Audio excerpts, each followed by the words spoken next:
Every entrepreneur has a story. Welcome to Happy Half Hour with an Entrepreneur, where each episode your host, Brian Carney, will share a drink with a successful business owner and have them discuss their unique journey, gaining insight on what it takes to be an entrepreneur and the different ways to get there. Brian isn't just a beer nerd, he's also the co-founder of River's Edge Advisors, a financial planning firm headquartered in Delaware, specializing in working with business owners. It's time to pour yourself a drink and enjoy a happy half hour with an entrepreneur. My guest today is Dr. Mark Costes. Most people don't consider dentists to be entrepreneurial, but Dr. Costes is flying in the face of that theory. During his career, he started and acquired over a dozen successful dental practices during some of the profession's most challenging times.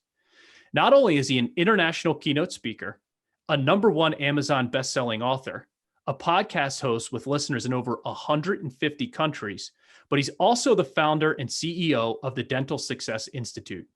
For our conversation today, I'll be drinking a beer left over from Christmas, Iron Hill's Reindeer's Revenge, which is a fairly strong American triple. Iron Hill is a Delaware-based brewery, which prior to 2020 sold their beers exclusively in one of their 20 restaurants. Mark really enjoys red wine, and he'll be drinking a 2017 Bouchain Estate Pinot Noir from Napa Valley.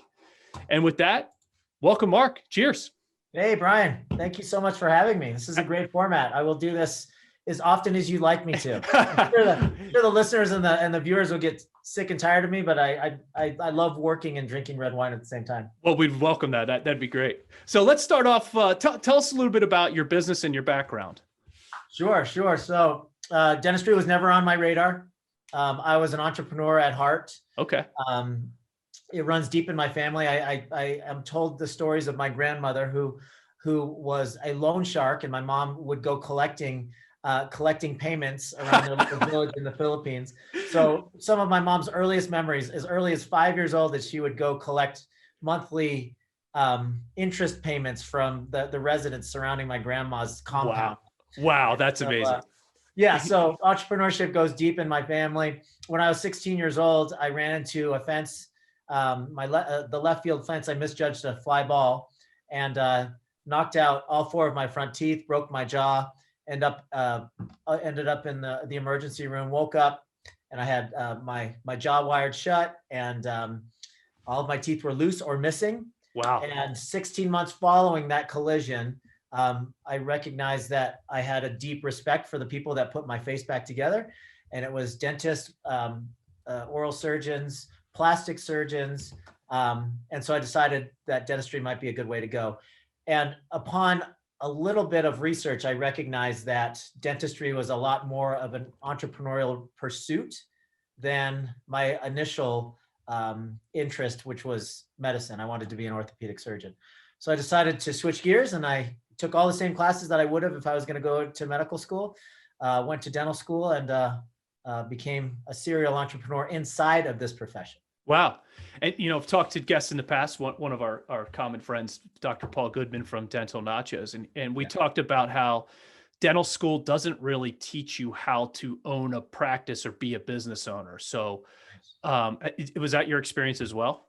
Absolutely. It's interesting because I'm blessed to have been asked to speak at lots of different types of conferences, not just dental. I've spoken to lawyers, I've spoken to accountants, personal trainers, physicians, and a common theme with many professions, especially the professions that where you're looking at 3 to 5 to 10 years of postgraduate work. Mostly there's barely enough time to learn the skill. Yeah. There's barely enough time to learn what it takes to be not dangerous, right? Right. Yeah. For law, for accountancy, for any type of profession. Sure.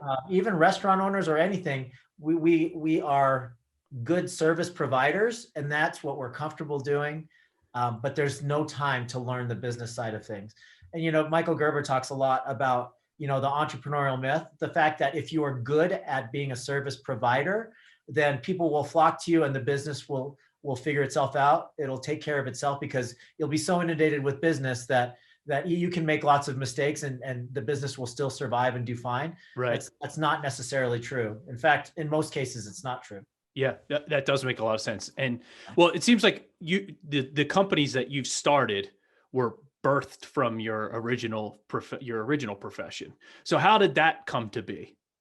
Yeah, well, my first actually, part of my background is that, I've always had a learning disability, and unfortunately my three sons have the same affliction where we don't read the written word well. It's not officially dyslexia, but there's something happening when we read the written word. It takes us longer to read things, and comprehension isn't as good as it could be. Oh, I wow. do much better auditorially. Okay. One of my sons is really good visually. But we all kind of had this affliction where we're a little bit slow when it comes to comprehension of the written word.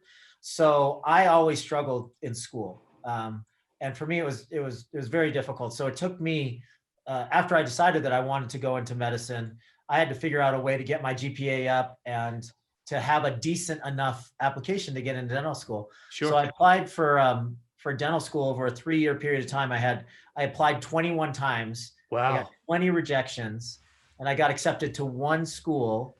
But in the meantime, I opened my own business, or I purchased a franchise in a catering truck business. So Wow. I drove what I called a roach coach around, and Sure. I'd drive from construction site to construction site. I'd honk the horn. I had a cook in the back. We'd make burritos and French fries and move on to the next. And so that while I was getting my master's in business, I was getting an MBA at the time. I never finished because I got into dental school right before I finished my MBA. I also owned this catering truck, and that was my first business ever. And that taught me a lot about entrepreneurship. Yeah. The owner of the business gets paid last. You have Yep. to take care of your vendors. You actually have to know how to, train your employees, or else they'll steal from you. Yep. Lots of great lessons in driving a roach coach, because business is business is business. But again, entrepreneur at heart, I just found a home inside dentistry, and I found lots of different opportunities once I was already inside dentistry to flex that entrepreneurial muscle. That's amazing. Usually you don't see it happen that way, where you're an entrepreneur at heart and go to and start a company, in your specialized field. Usually you go work somewhere and you go, hey, it's sort of like Michael Gerber says, I can do this better than the people that are doing it, and I break out on your own. You're an entrepreneur by accident. So that's fascinating that you were an entrepreneur at heart. I guess when you grow up with a loan sharking mom, that's going to help, right? Loan sharking grandma. Grandma, yeah, sorry. Yeah. So you mentioned a lot that part of your success as a business owner is fueled by mistakes that you've made. So talk a little bit about some of the biggest mistakes you've made that have taught you the best lessons. Yeah, that's a tough and great question at the same time. I think that, if you have grit and you have tenacity and you have this ability to overcome these obstacles and setbacks and really, really take your lumps, that makes you a much better entrepreneur. But I've had a lot. I've made just about every mistake you could possibly make. Some of the big ones were not being a good leader, not knowing how to develop that leadership skill, Mm-hmm. the knack to be a strong leader without being a micromanager, without being a boss hole. Yeah. That's a great phrase. I was, and I didn't recognize that I was not a strong leader, and that I was leading by negative reinforcement most of my career, up to maybe 6 or 7 years into my career. I had 6 dental practices. I was working 80 plus hours a week. I had 50 plus employees, and I wasn't treating them well. I was unhealthy myself because I wasn't getting great sleep. My personal relationships were suffering because I was under such a great amount of stress. And at that point, I reached a point where it literally was a breaking point, and I had to make a hard decision. So I sold 4 of my 6 practices at the time. Wow. And just tried to figure out how I could not be the bottleneck in the business, how I could work on my personal relationships and still have a successful business. Because at the time, it felt to me like, okay, I reached this financial benchmark that I had set when I was very early in my career. Yes. And I finally surpassed it, but I took a step back and said, I've never been more unhealthy and unhappy in my life. I've never been more miserable in my life. So I went back to the drawing board. I figured out how to systemize a practice correctly, learned how to delegate correctly. I learned how to be a better leader. I learned how to be a better father and a better spouse. There's a lot that happened at that point in my career. And that was definitely one of those trajectory moments in my career. And I haven't looked back since, and we've grown exponentially since. And what's interesting is if you learn how to set up your business the right way, you can have it all. You don't have to choose whether or not you're a good family person and a good person to your employees, or be wealthy. You can be wealthy if you take care of all the other stuff first. Yeah. You bring up a great point, and I find it fascinating that a lot of times you deal with people that own companies. They have this arbitrary financial number in their head, and it's usually comes out of absolutely nowhere. It's just it's 200,000, 300,000, 800, whatever the number is. And they say, once I hit this number, that's going to be it for me. And then they get there and they go, okay, now what? Now what do I do? And they look around, and it seems like you've had that's your experience. It's exactly my experience. My arbitrary number that I set when I was 15 years old, I ran into an old copy of Think and Grow Rich in my dad's study. And they said, it introduced a bunch of different things. It introduced kind of a mindset of entrepreneurship and not needing to have a boss. Yeah. It taught a little bit about short-term, long-term goals. It taught about this mastermind principle. So, I set this long-term goal of, before I was 35 years old, I was going to have $1 million in the bank and $1 million net income at the end of every year. This is a 15-year-old coming up with these ridiculous arbitrary goals. It sounded good at the time. I mean, how could I ever spend more than $1 million and not be happy if you had $1 million in the bank, right? From a 15-year-old's perspective, that sounds brilliant. But I held on to that ridiculously arbitrary goal until I was 38. I hit that when I was 38, and that's when the breakdown happened. And I realized that, I was really charging towards this goal that really didn't mean much to me, other than the fact that I'm type A and I wanted to crush this goal. Yeah. Crush the goal, but it almost crushed everything else in my life at the same time. Right. And it's definitely not worth the trade-off most of the time. So 100%. Talk about, even setting up this podcast, I've noticed you've really done a great job with delegation. So it seems to me you've really focused on your unique ability and really spending the time doing exclusively what you do. Can you talk a little bit about that and how you've been able to, go from a micromanaging terrible boss to letting go and just trusting your people to do things for you? Yeah, it all happened kind of all at once. I knew for a long period of time that there are certain things I was not good at. I'm a quick start. I'm a visionary. I'm not an integrator. I'm the type of person that comes up with, 10 ideas a day. Yep. And 10 of them are bad most days. And then at the end of, a year's period of time, those 36,000 ideas, plant a seed, I plant a seed of one of them that works and it's a wild success. But I have to have a team that can help me execute and integrate on some of those ideas. And when, I knew for a long period of time that I needed to have a personal assistant, because I'm not an organized person at heart. I'm not super technologically savvy. I have probably 85% of the 100 employees that I have are millennials that are extremely tech savvy, that could do stuff like this that would take me long periods of time. Okay. So I recognized what my weaknesses were, and I hired for those weaknesses. And then it freed me, just like you alluded to earlier, it freed me to focus on what I was good at. And that was coming up with ideas, finding deals, finding 2 or 3 dental practices that maybe were, that didn't look good to a lot of people, but I could go in there and try to figure out how to make them successful.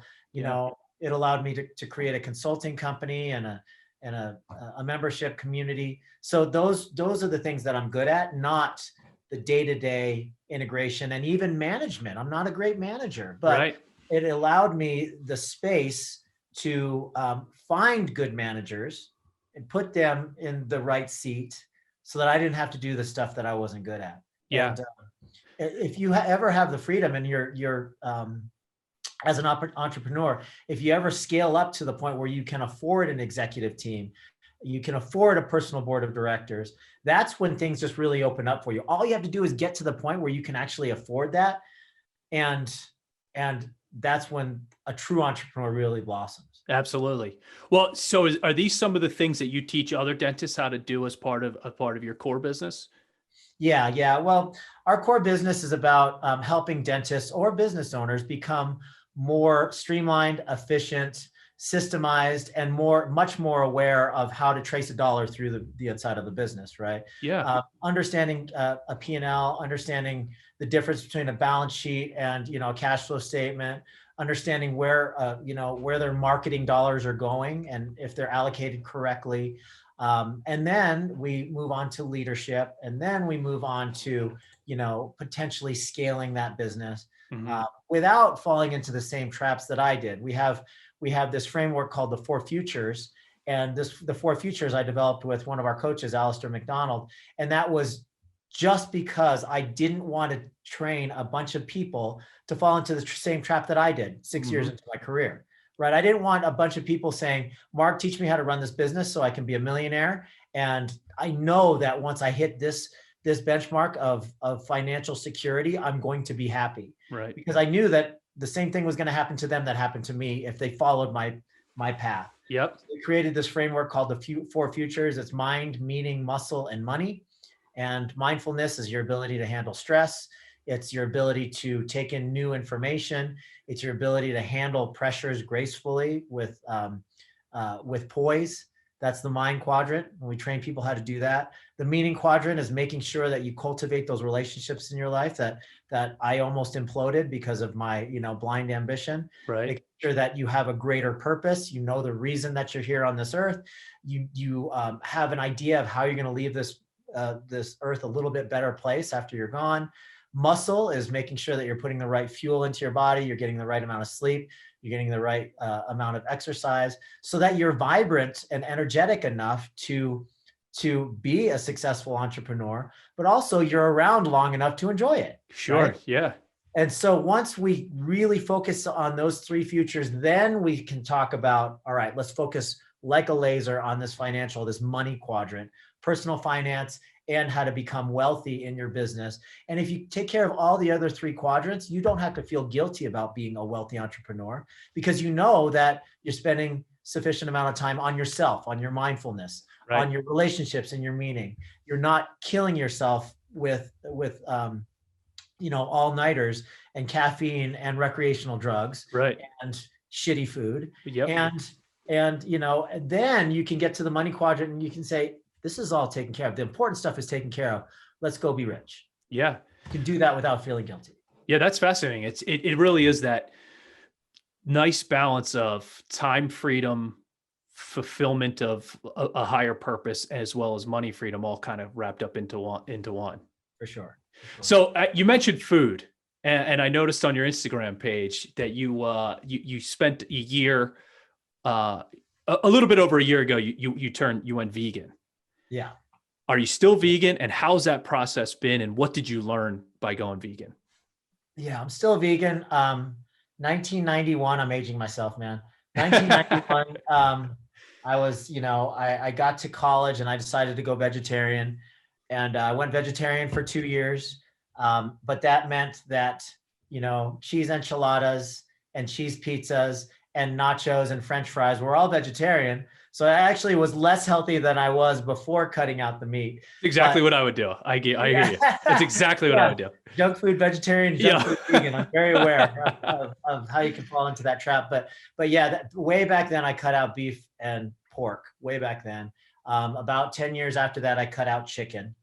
And then 10 years after that, I cut out dairy. So for the longest time, I was a pescatarian, which is just seafood and eggs.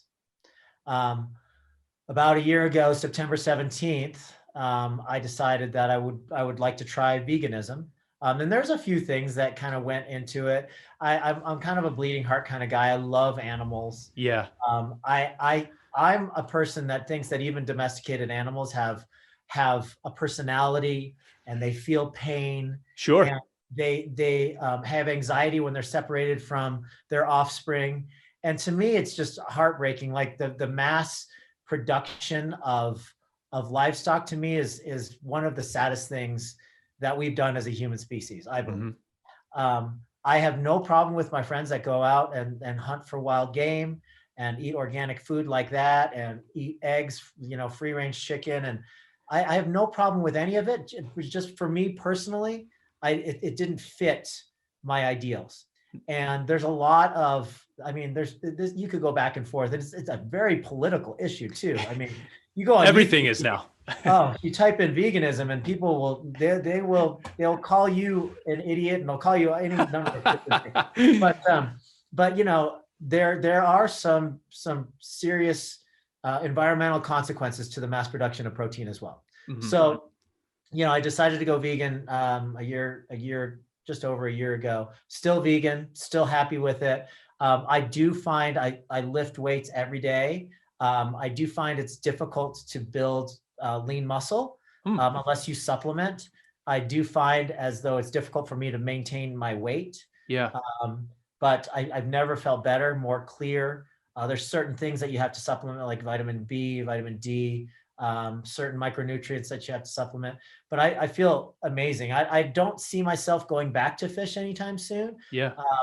Which is interesting because I still cook it for my whole family. Yeah, I was just going to ask about your family. Yeah, nobody else. I mean, my wife is still pescatarian, but for me, it's the right choice for a lot of different reasons. Yeah. So, you know, talking to other vegans, they do talk about the mental clarity that you get once you turn that switch. It takes a little while to sort for your body to kick in. But they do, most of them talk about how beneficial it is from a mental standpoint. It is. I think so. And it does take a lot more preparation than my previous life, because you can go to any restaurant and get fish. True. Like, you know, or you can go to any restaurant and get an omelet, something, you know, or something that has cheese in it. Yeah. But now you have to be a little bit more strict and a little bit more prepared when you go on road trips, et cetera.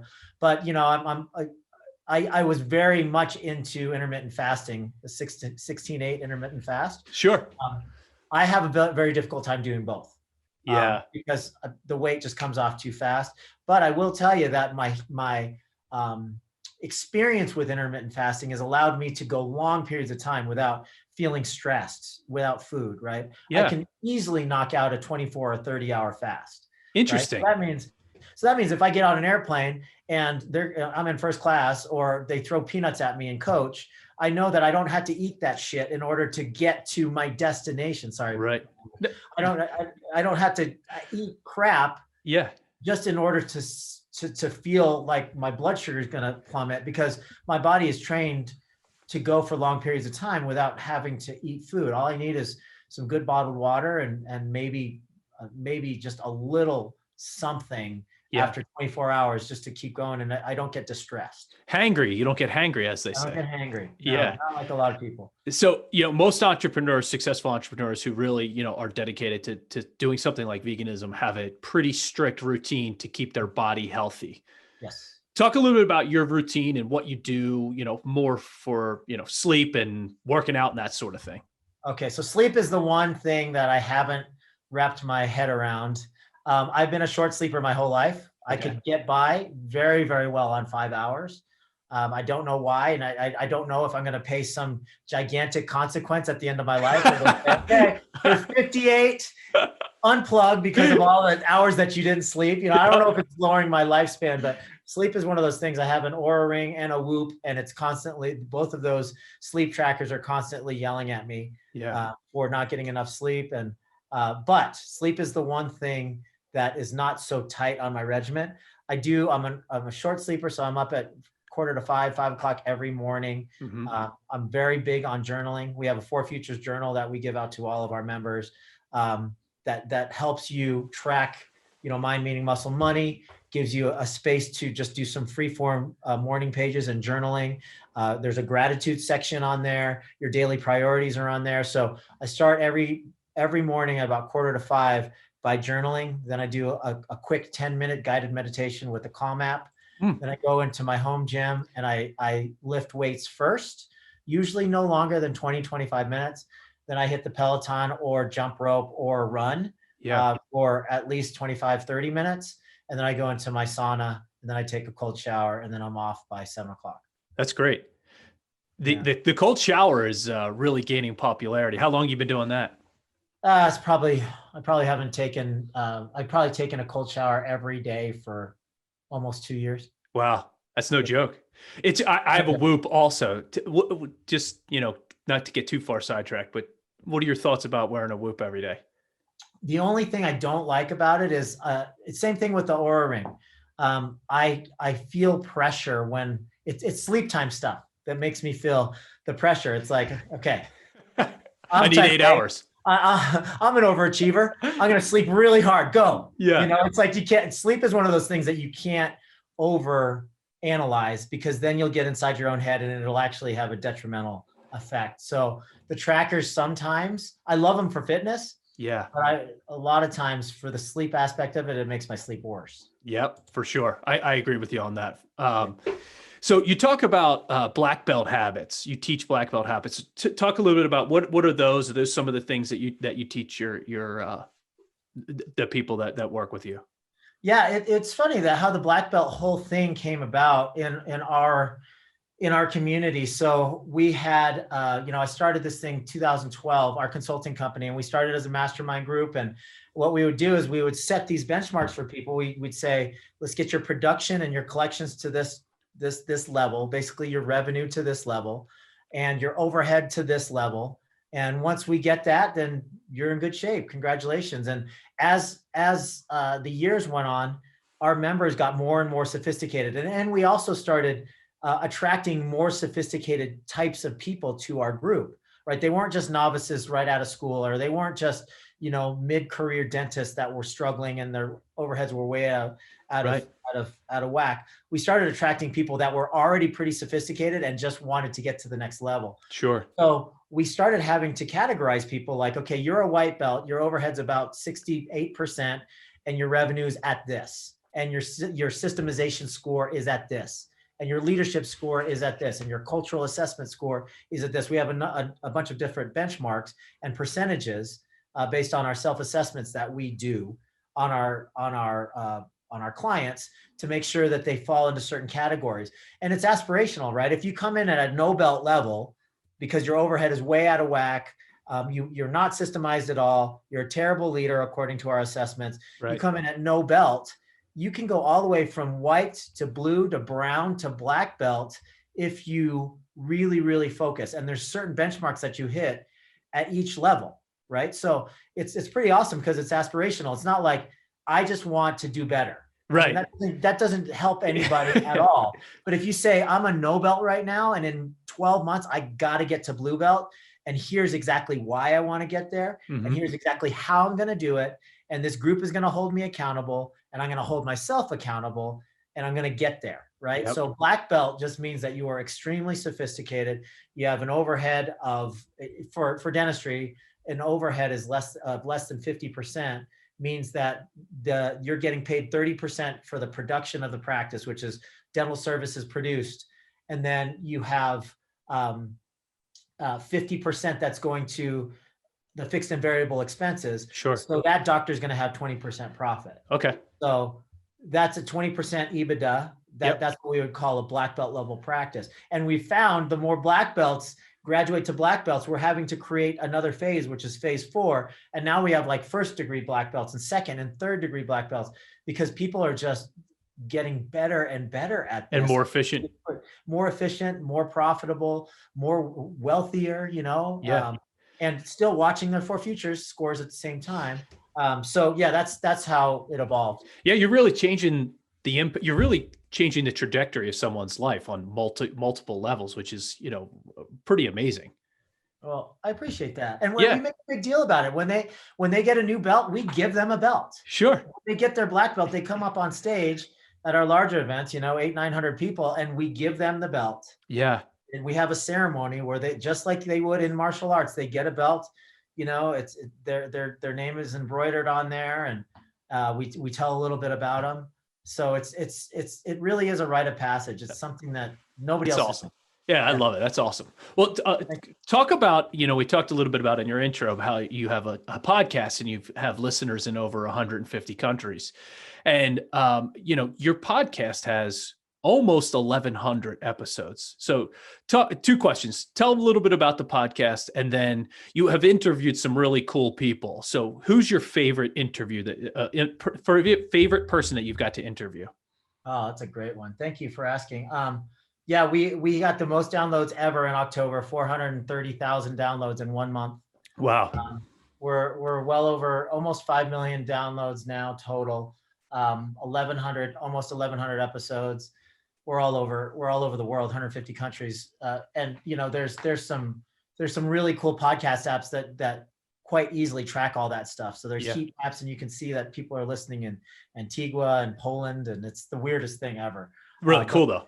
It's very, very cool. Yeah. Too. Like when you open up your app and you're like, 7,000 individual people listen to me today. That's great, right?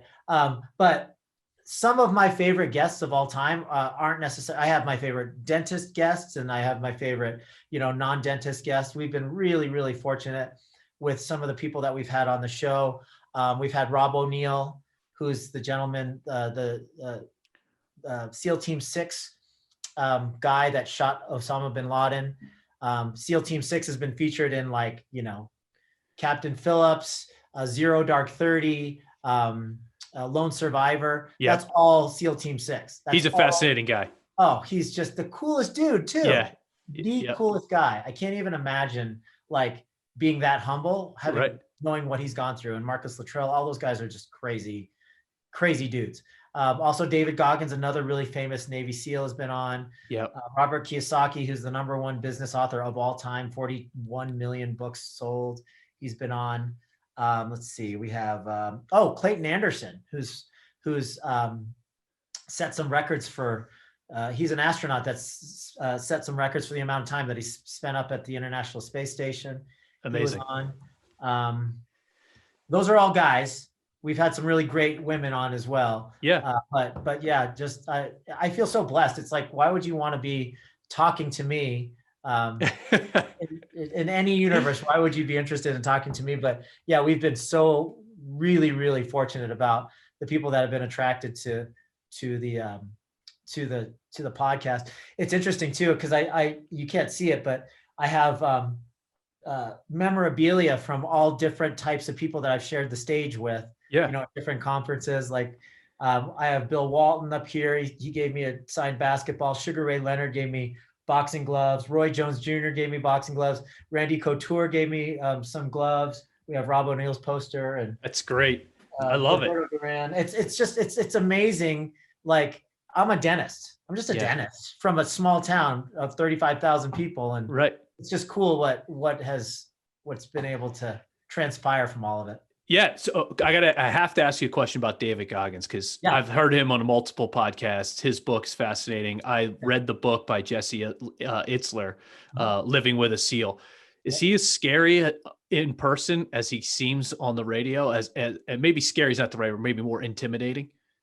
He was a very, very nice guy. He's very regimented. And what you see is what you get with David. Sure. Yeah. I'm for real. Right now, what is this? Yeah, it's wintertime right now. So he's not there, but he spends his entire summer working for $12 an hour as a wildland firefighter. He's a hot shot. So they drop him down out of a helicopter, and they just, with a pick and a shovel, and they for 20 hours at a time, they dig trenches in the forest so the fires don't overcome the neighboring communities. And in Prescott, that's very special to us because we lost 19 of our guys about 5-6 years ago.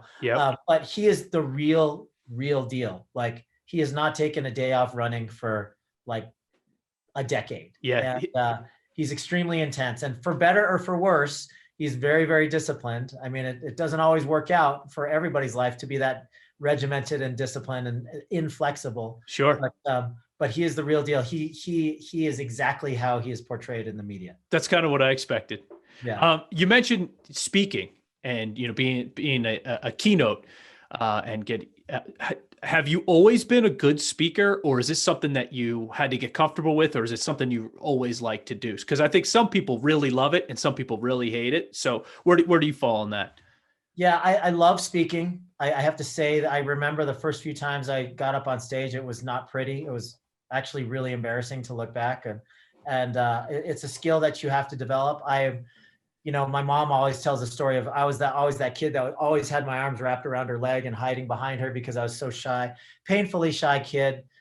Went pretty far in athletics, and that kind of brought me out of my shell. Sure. And I think that getting into the profession of dentistry, seeing 30 to 40 patients a day and having to turn on the charm all day in order to build a dental practice.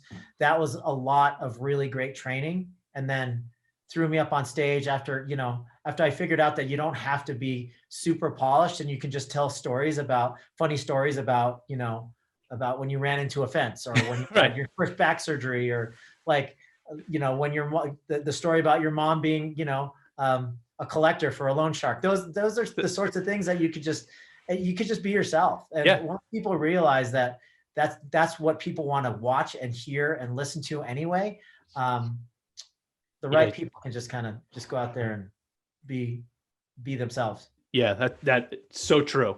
So in the spirit of talking about work-life balance, you're married with 3 boys. I am the middle of 3 boys, so you better watch out for him. Oh, believe me, I know the middle. What do you do to really keep that focus on maintaining that balance and spending quality time with them? Yeah, interestingly enough, it's my 12-year-old's, my youngest is 12 and it's his birthday today. Oh, I got up really early, went and got, it's our tradition. We get their favorite donuts and we wake everybody up early and we put a candle in the donuts and we open presents at like 6 o'clock in the morning. Oh, that's great. Happy birthday to him. Thank you. Yeah. He eats off the birthday plate every meal today. And I just took him out to lunch. So that was our second meal together. And I take him to soccer practice tonight. It's very, very, you have to schedule it in. Mm-hmm. I talk about non-negotiables. So when you're creating your schedule, and this is something that I wasn't always good at. I'm not lecturing anybody because I've done it incorrectly for a large portion of my parenting life. Yeah. But now because I travel so much, or I did prior to COVID, I schedule all of their activities, and I have 3 travelers. I have a traveling soccer player, traveling baseball player, who's the middle, and another traveling soccer player. So we are in 4 different states. And so we have to do a serious juggle, but I set all of their games, all of their tournaments, all of their practices when I'm picking up tonight at 7:30. Yeah. Those go in my calendar. Everything works around that. They're non-negotiable. So they're non-negotiable, absolutely non-negotiable. I mean, if David Goggins called and said, "Hey, I need you at 7 o'clock tonight," I'd be like, "It's going to have to be 8:30 because I have to pick my kids up." It's absolutely non-negotiable.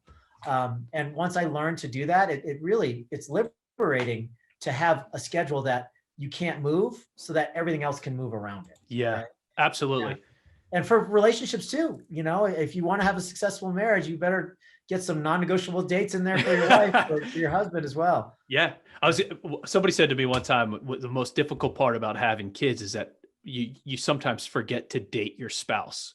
Yes. And being able to sort of schedule those dates in and spend that time without the kids around is usually a huge benefit in a relationship. So that's interesting that you do that. And you have to really, you have to identify what an hour of your time costs, right? So an hour of my time in business costs X number of dollars. I won't do anything that won't yield that. I'll delegate everything else below that to my executive team or their teams. Yeah. And the time with my family, I don't even put a price tag on that. Right. So, if I want to do it all, right? If I want to speak regionally or around the country or internationally, and I still want to get to my kids' soccer games, well, what does that mean? In this day and age, and we live in a small town with a small airport, that means that I have to drive 2 hours to get to the international airport. So that's 4 hours round trip. That's not going to work a lot of times. So what did I identify? I said, I'm going to have to buy an airplane. So we bought an airplane. We have a full-time pilot. And those are the things that now I'm like, okay, I want 7 figures for the sake of 7 figures. Now it's like, no, if I want to continue to grow this thing, I'm going to have to buy this asset that's going to free up this amount of family time, this amount of business time. And I can't put a price tag on that. So I will work harder for this asset to maintain this asset so I can have more time with the family. That makes a ton of sense. Now, looking at you mentioned that you used to travel a lot prior to COVID. So let's talk about COVID real quick, because the dental industry was impacted maybe the restaurant and the hotel business are the only 2 industries that are hurt worse at the height of COVID. You seem to me to be a pretty optimistic person. What are some positives that you've seen on the dental industry that have come out of the COVID and the pandemic, if any? Yeah, I got to give it up to my homies in dentistry, because We did. We took a solid gut punch. Yeah. We did. I mean, to take a practice that maybe has half a month of cash reserves, which is good for a lot of dental practices that I work with. We try to get everybody to 3 months reserves, but Sure. the average dental practice that hasn't had coaching and isn't so sophisticated yet, or hasn't had, a lot of business training, Mhm. maybe has a week to 2 weeks, maybe one payroll cycle in cash. On Yeah. reserve. And to shut that type of business down for 3 months is devastating. Scary. Yep. It's scary. It's devastating. So I have to give it to my homies in dentistry that have really, really just pulled themselves up and said, here's what we were dealt. Let's figure out if there's any government assistance. The PPP helped a lot, Yep. but a lot of people in our profession that weren't involved with certain groups didn't even know about it or how to fill it out. So a lot of them were able to utilize some of the government stimulus to help them through. A lot of people just worked really hard and kept the marketing going, even though no money was coming in. So I would say that of the people that I've come in contact with, most of them had either a flat year or a better year, given the fact that we were down for 2 months. And a lot of that had to do with stimulus and people being home a lot, maybe looking at their smiles more in the mirror, Sure. maybe recognizing that I'm not going to go on a family vacation this year. So this tooth or these braces that I wanted, I can get them now because we're not going on a family vacation. I'm going to invest in myself. Yep. So for whatever reason, the profession of dentistry has come out pretty well after an extremely tough year, given more challenges, as you alluded to, than most other industries. Yeah. So I'm proud of our profession and what they've been able to do. And I hope that I had a little bit to do with that, with bringing like really smart people on the air, helping them, navigate through the PPP loan process and all that stuff. But I will say that they've showed the profession has shown its resiliency. Yeah, absolutely. It's amazing when the dentists I talked to, the same thing that you said, that those few months were absolute hell on earth, but they have been able to recover, but they are very cautious now that something like this could happen again, and are putting the plans in place like you talk about to make sure. We kept 26 people and I laid off 64 people in one day. Wow. March. It was a difficult day because I didn't know what was gonna happen. Yeah. We had to make the decision and coach them through how to apply for, unemployment. Thank God there was some unemployment assistance and they got stimulus checks. So it ended up being great. We got 98% of the people back. Yeah. Some people elected not to come back to work at all. Yeah. But that was difficult. It was difficult for a larger employee to have to do that. And I talked to every single one of them personally. It was a hard thing to do. It was absolutely. Well, it's great that most of them were able to come back, the ones that wanted to. So let me ask you one question, one final question. It's one of my favorite questions to ask successful people. If you could go back in time and visit yourself when you're in your 20s, dental school, maybe even earlier than that. Okay. Knowing what you know now, what piece of advice would you give to 20-year-old Mark? I would tell myself, don't take yourself so personally. Yeah. So seriously, rather. Sure. Don't take yourself so seriously. It's going to be all right. And your relationships are more important than anything else. Yeah. That's, I think, fantastic advice. And I think a lot of people, we talked about it earlier, going back to that, they're willing to sacrifice anything, including their relationships, to get to that arbitrary number. And then they find out that it means nothing.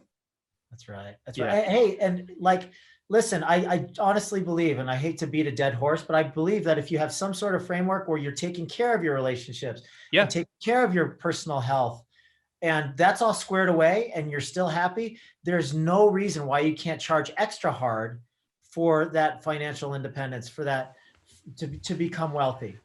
Completely agree with you. I mean, that decreases stress, right? You have more flexibility about what you can do with your days. You have more to leave your heirs, and you can make a bigger difference in the world a lot of times if you have more money. Yep. Very well said. I totally agree with you. Well, I thank you so much for your time. I really enjoyed our conversation. It was great to talk to you. And if you'd like to see or learn a little bit more about Mark's business, please check out his website for the Dental Success Institute at truedentalsuccess.com. Mark, thanks so much for your time. Cheers. Thank you so much, Brian. That was a blast. Thank you for listening to Happy Half Hour with an Entrepreneur, sponsored by Rivers Edge Advisors. For more information on how Rivers Edge Advisors can help you, visit their website at riversedgeadvisors.com.